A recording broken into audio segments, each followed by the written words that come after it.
ce jour avec Dieu. 2 janvier, d'un seul accord.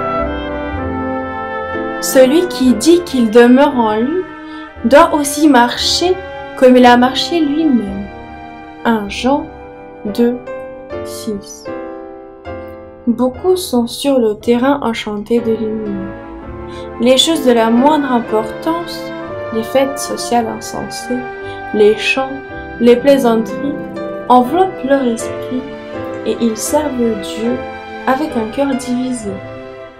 Dans ces choses, vous en avez un être invisible qui est au milieu de vous et il vous aide.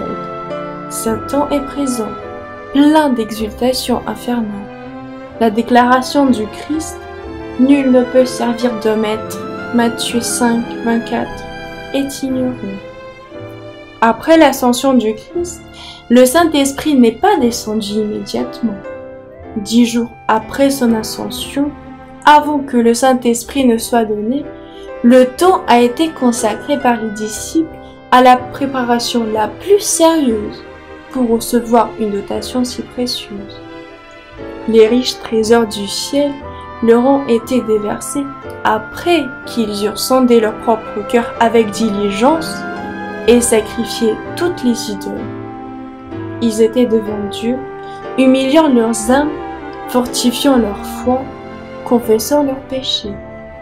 Et leur cœur était en harmonie les uns avec les autres.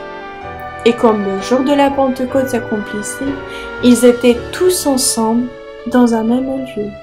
Et tout à coup, il vint du ciel un bruit comme celui d'un vent violent et impétueux, et il remplit toute la maison où ils étaient assis. Acte 2, 1, 2. L'Église a besoin d'une expérience similaire ici même, au cœur de l'homme. Sommes-nous en train de sonder nos cœurs, de nous préparer à recevoir la grâce céleste? Le Seigneur attend pour manifester sa miséricorde. Le Seigneur se révélera à son peuple, mais il doit s'engager avec unité dans l'œuvre de la recherche du Seigneur. Le travail qui doit être poursuivi en ce moment est très important. C'est une question de vie ou de mort. L'ennemi sera-t-il autorisé en ce moment solennel à introduire les circonstances comme des distractions et des plaisirs qui absorbent l'esprit et le remplissent de pensées vaines et insignifiantes, qui ne laissent aucune place pour Dieu à l'éternité ou au ciel?